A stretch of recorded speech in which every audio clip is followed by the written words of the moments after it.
السلام عليكم ورحمة الله وبركاته.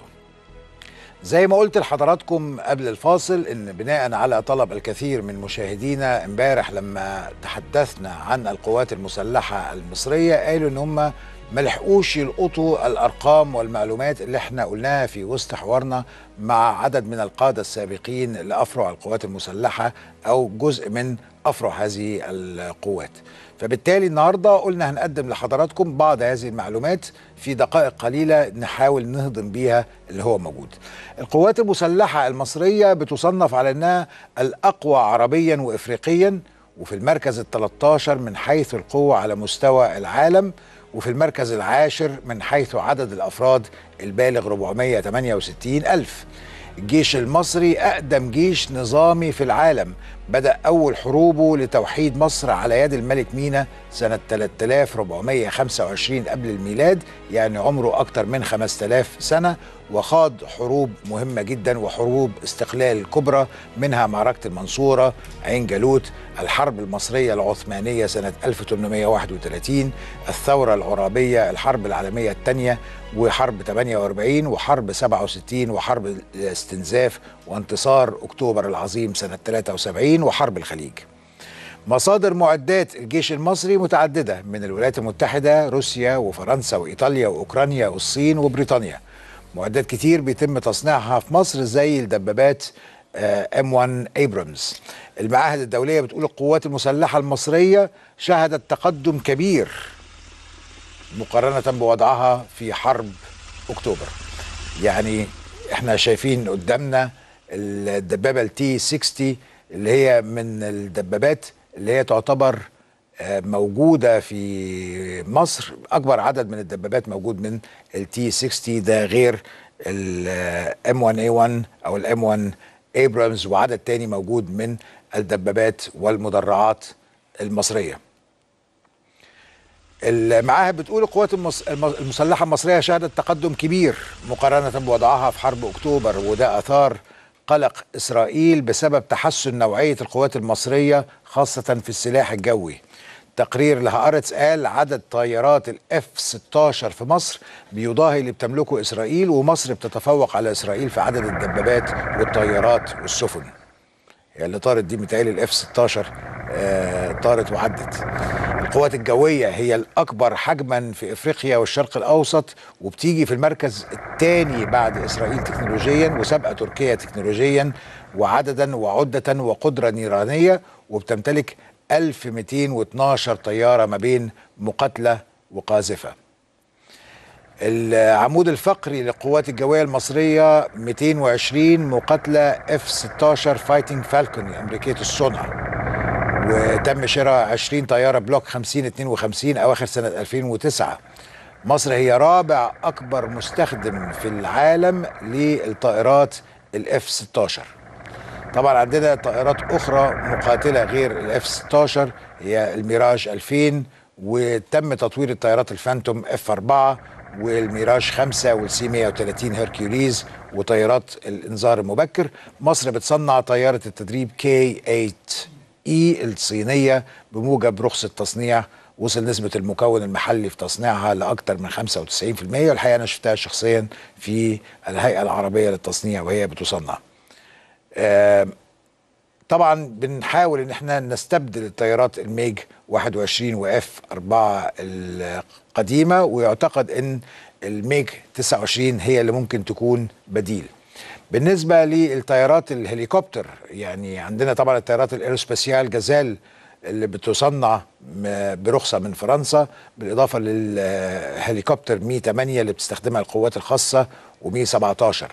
الفترة اللي فاتت سمعنا كتير عن الهليكوبتر الأباتشي، وخصوصا لما كانت الولايات المتحدة الأمريكية واقفة 10 طيارات أباتشي المفروض أن مصر كانت تحصل عليهم عشان خاطر عملية منع المساعدات اللي بتقدم لمصر بسبب أحداث 30 يونيو. وكانت برضو الولايات المتحدة الأمريكية كان في طائرة أباتشي موجودة بيتم إجراء أعمال الصيانة ليها وما كانتش بتعود لمصر، ولكن تم أيضا الإفراج عن هذه الطائرة عشان خاطر تعود لمصر.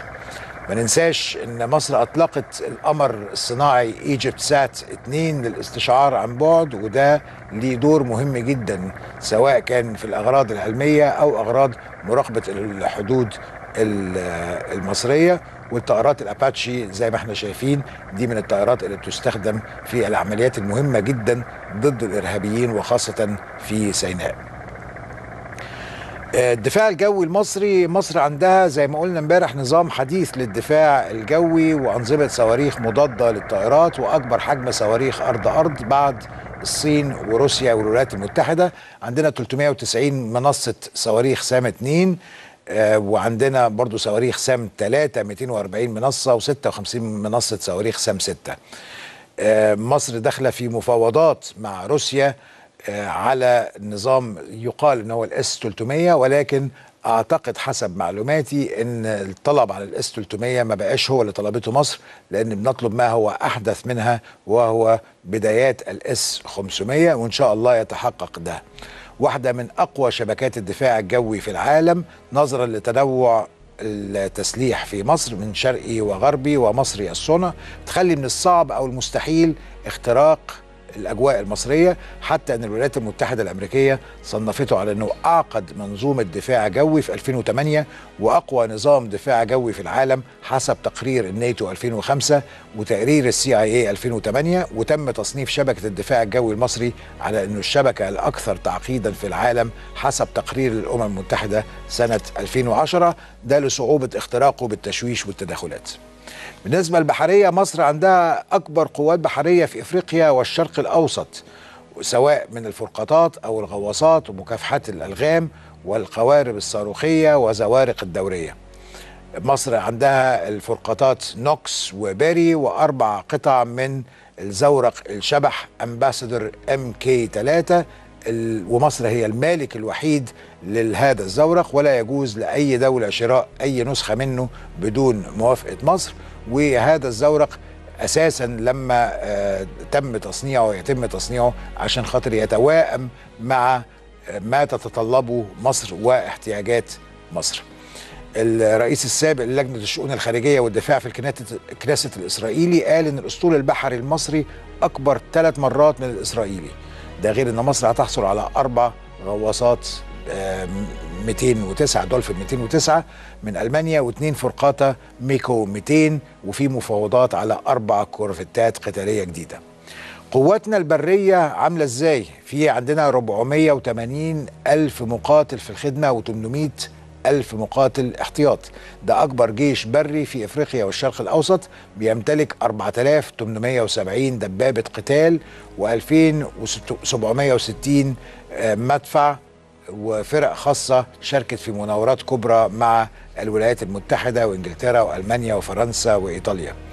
10 دراسات أمريكية صدرت عن مقدرة القوات المصرية في مناورة بدر 96 بنقل حجم كبير منها خلال 6 ساعات لوسط سيناء والوصول لحالة الاستنفار الهجومي خلال 11 دقيقة.